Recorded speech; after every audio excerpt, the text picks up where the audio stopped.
what is the fundamental essence of what we're trying to do here at York Hospital? But I think we believe that what we're doing with people is even deeper than the processes, the services, the tasks that we provide with patients, and it's much more about how we share our hearts and souls with patients.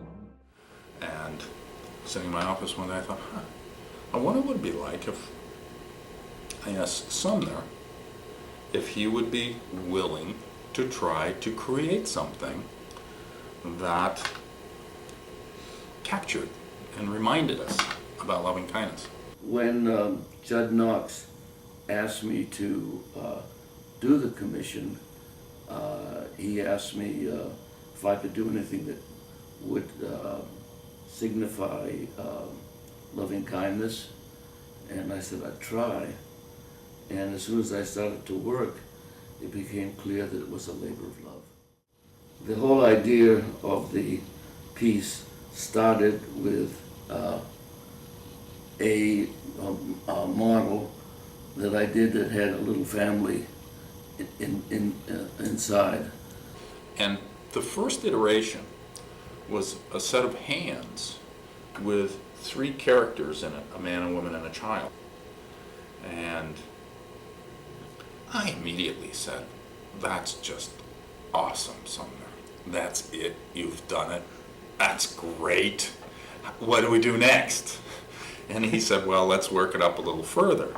And I was building it full size, and the thing weighed about 400 pounds of clay, and I was separately building the little family on a separate armature when my younger son came from California, and he looked at both, and he said, looks good, Dad, but don't you think that it would be more universal?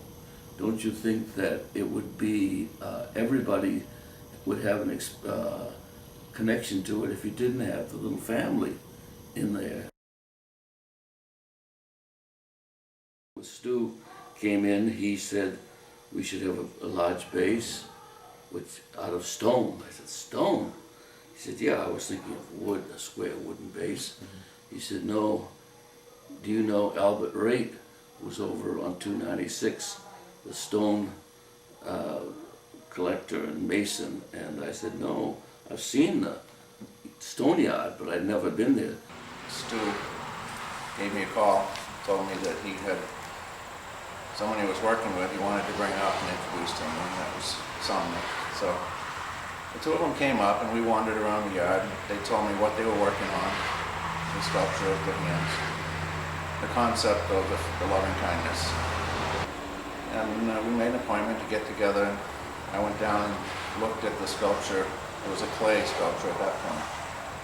Checked that out. And just to get an idea on size.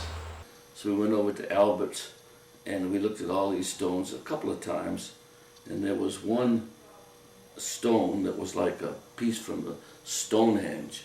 It's about 20 feet tall, big thing, and Stuart said, you know, if you could take a cookie off the top of that, it would be a beautiful base. Like, that means 2 tons of stone.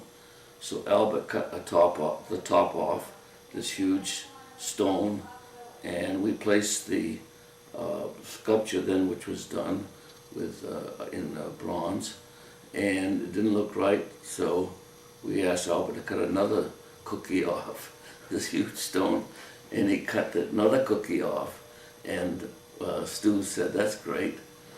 But in the course of eliminating the pieces, we ended up with the one we have, and I think it was really a nice choice. It really complements the sculpture.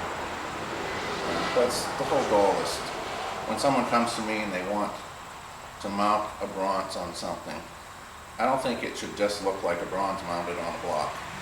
I think the base should enhance the sculpture. That way it gives more meaning to the sculpture. They look like they belong together. So in the course of working on it and back and forth and positioning it, several meetings, we ended up with what they have now.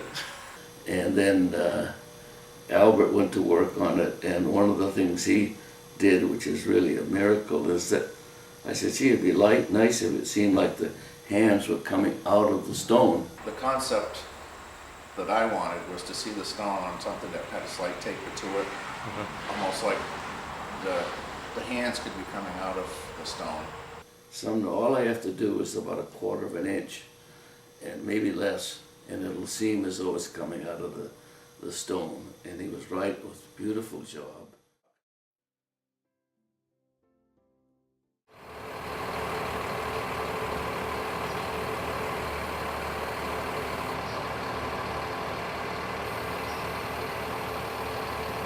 When it was going to be delivered that Saturday before the unveiling, it was really interesting because they told me it was going to be at 6 o'clock in the morning or 6:30 in the morning, and I sort of said to Lori the night before, yeah, I got to go in early tomorrow morning because they're going to bring the sculpture.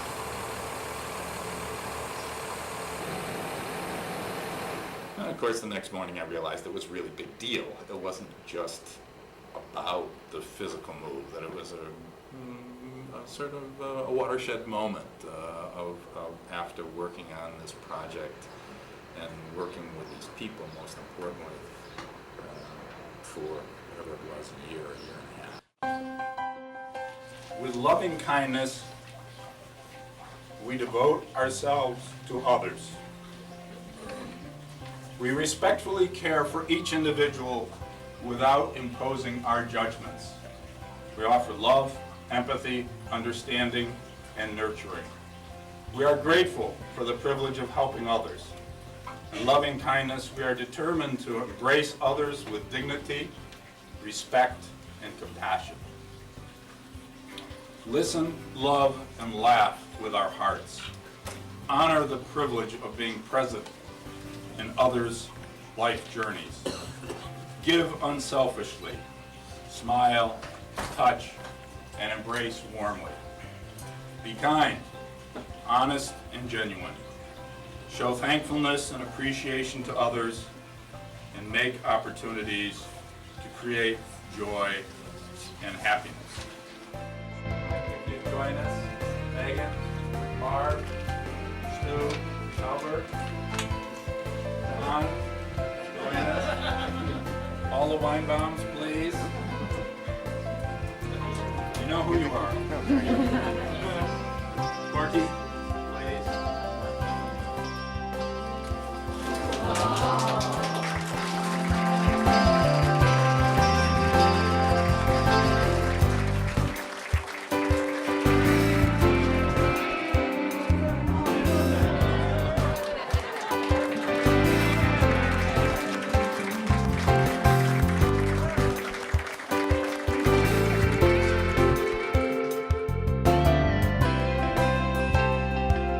Three of us worked well together.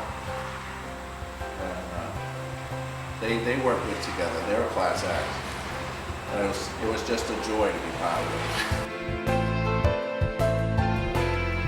The importance and the power of touch in caring for people and supporting folks. It speaks to that power. It speaks to that connection. When Judd Knox asked me to do the commission, he asked me if I could do anything that would signify loving kindness, and I said I'd try. And as soon as I started to work, it became clear that it was a labor of love.